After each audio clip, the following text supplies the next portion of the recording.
दा बेखौ नायबा नुगोन थांनाय बिसायख'थियाव बिथाङा 4.5 लाख भट मोननानै 30,000सो डिफारेन्सआव देरहादोंमोन। दिनै नुबाय जे बिथांनि पकेट भट बे पकेट भटआ दिनै क'क्राझार समस्तिनि बायजोआव थांबाय। अब्ला बिथांनियाव आखायाव थायो दिनै फिगारखौ नायोब्ला 1निफ्राय 1.5 लाख।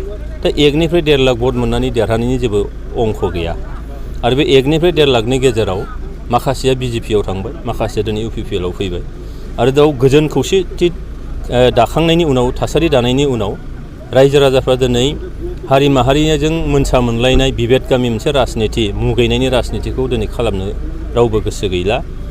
खौसेथिखौ लुबैदों, जौगानायखौ लुबैदों।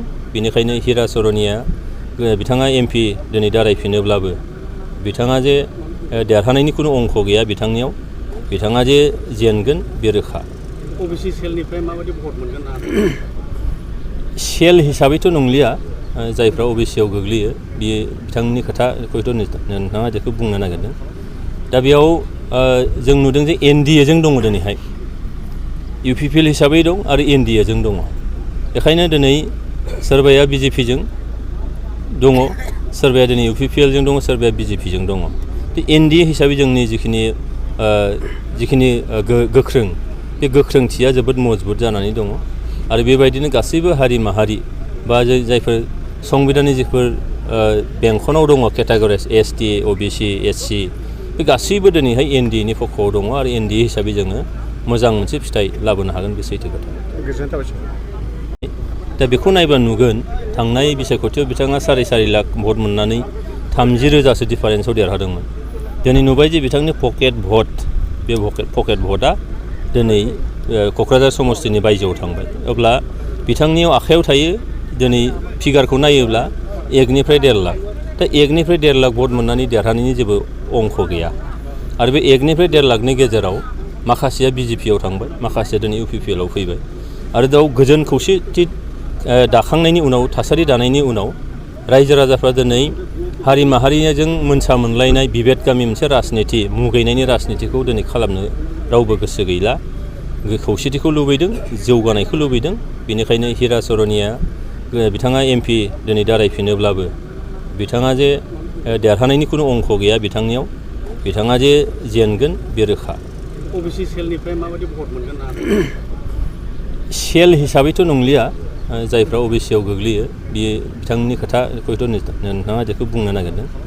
दा बेयाव जों नुदों जे एनडिएजों दङ दिनैहाय, इउपिपिएल हिसाबै दं आरो एनडिएजों दङ। बेखायनो दिनै सोरबाया बिजेपिजों दङ, सोरबाया दिनै इउपिपिएलजों दङ, सोरबाया बिजेपिजों दङ। एनडिए हिसाबै जोंनि जिखिनि गोख्रों बे गोख्रोंथिया जोबोद मजबुत जानानै दङ आरो बेबायदिनो गासैबो हारि माहारि बा जायफोर संबिधाननि जिफोर बेंखनाव दङ केटागरिस एसटि, ओबिसि, एससि, बे गासैबो दिनैहाय एनडिएनि पक्षआव दङ आरो एनडिए हिसाबै जोङो मोजां मोनसे फिथाइ लाबोनो हागोन, बे सैथो खोथा।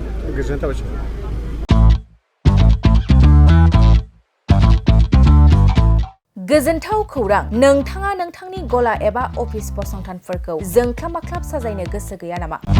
नोंथांनि गलाफोरखौ बायदि बायदि रोखोमनि जोंख्लाब माख्लाब खालामनानै साजायनो थाखाय क'क्राझार नोगोरनि सिङाव थानाय गौरां भेलि हटेल साखाथियाव चाणक्य आर्ट एन्ड डिजाइन गलाया लानानै फैदों बायदि बायदि रोखोमनि आर्ट डिजाइन।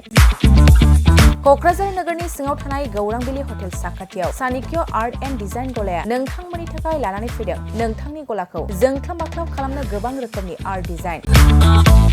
बेफोर आर्ट डिजाइनफोरनि गेजेराव दं 3D signboard, 2D signboard, acrylic trophy, ACP panel, name प्लेटार्स, रेट्र', रिफ्लेक्टिभ साइनबोर्ड, नियन साइनबोर्डफोरनि आर्ट डिजाइनफोरखौ नोंथाङा चाणक्य आर्ट एन्ड डिजाइन गलानिफ्राय मोनफुंनो हागोन।